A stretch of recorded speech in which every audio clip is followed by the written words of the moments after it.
Assalamualaikum warahmatullahi wabarakatuh. Perkenalkan, saya Derliana Pasaribu, NIM 2111250048, Lokal 3D Piaud, Program Studi Pendidikan Islam Anak Usia Dini, Fakultas Tarbiyah dan Tadris, Universitas Islam Negeri Fatmawati Soekarno Bengkulu.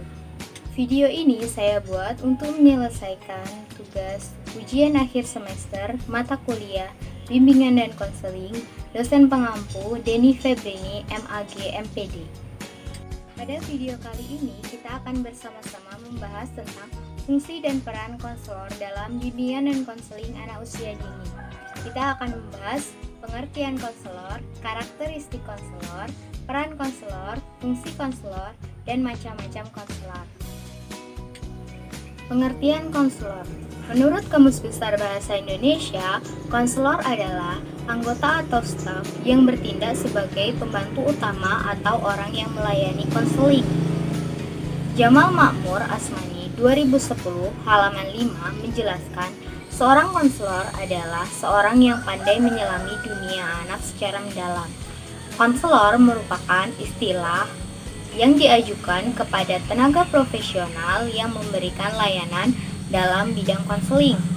Jadi, tugas konselor adalah mengumpulkan fakta serta pengalaman klien lalu memfokuskan pada masalah tertentu yang dialami oleh klien. Kemudian, pada akhirnya, konselor akan memberikan masukan sebagai solusi masalah tersebut. Menurut Peraturan Menteri Pendidikan Nasional Nomor 27 Tahun 2008, tanggal 11 Juni 2008 tentang standar kualifikasi akademik dan kompetensi konselor, keberadaan konselor dalam sistem pendidikan nasional dinyatakan sebagai salah satu kualifikasi pendidik yang sejajar dengan kualifikasi guru, dosen, tutor, fasilitator, dan instruktur. Itu sesuai dengan Undang-Undang Nomor 20 Tahun 2003 Pasal 1 Ayat 6.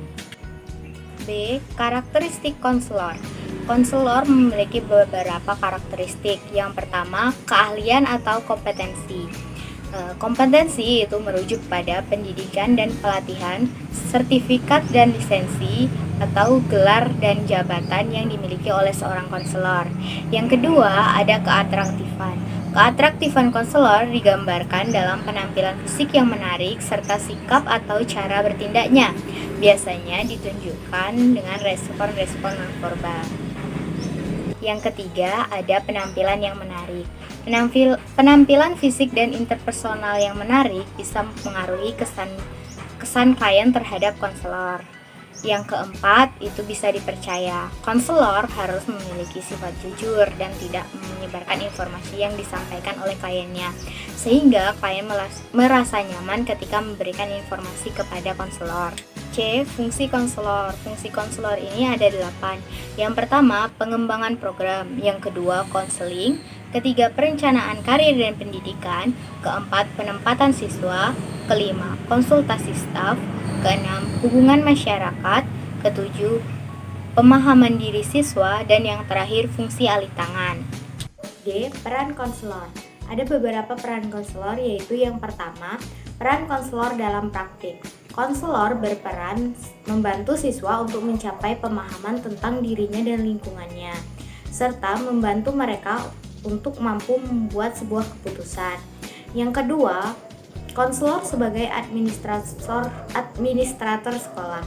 Konselor sering melaksanakan tugas sebagai pemimpin sekolah sementara, bertanggung jawab atas kegiatan ekstrakurikuler, dan ikut serta penerimaan murid baru. Yang ketiga, konselor sebagai generalis. Konselor terlibat dalam kegiatan orientasi, registrasi, penjadwalan, penjurusan, dan lain-lain. Yang keempat, konselor sebagai konseling. Konselor berperan mengorganisasikan program bimbingan dan konseling, mengungkap masalah klien, dan menyelenggarakan konseling perorangan. Kelima, konselor sebagai agen perubahan.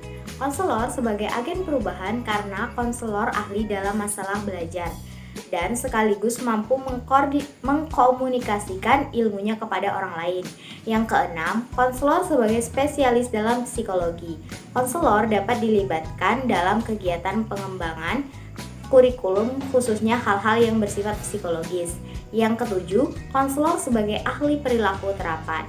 Tugas konselor adalah menerapkan teori dan mencapai hasil-hasil riset sehingga dapat membantu individu dan lembaganya mencapai suatu tujuan.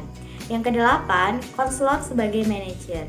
Fungsi konselor yaitu menjadwalkan kegiatan, melakukan testing, penilaian sampai dengan menata file data. 9. Konselor sebagai konsultan. Konselor berperan mengembangkan layanan konsultasi secara individu maupun kelompok, serta menyelenggarakan konsultasi bagi guru, administrator, dan orang tua siswa. 10. Konselor sebagai helper profesional. Konselor yang bertugas di sekolah, tugas utamanya adalah membantu perkembangan siswa secara optimal dengan cara membantu siswa memahami dirinya sendiri dan lingkungannya, serta meningkatkan kemampuan siswa membuat sebuah keputusan. Macam-macam konselor. Yang pertama ada konselor dan psikoterapis profesional. Konselor tipe ini merupakan para spesialis yang ahli di bidangnya, yang sudah dilatih, diakreditasi, dan dibayar dengan semestinya untuk jasa terapinya. Biasanya konselor yang profesional ini sudah memiliki sertifikat atau ijazah tentang keahliannya.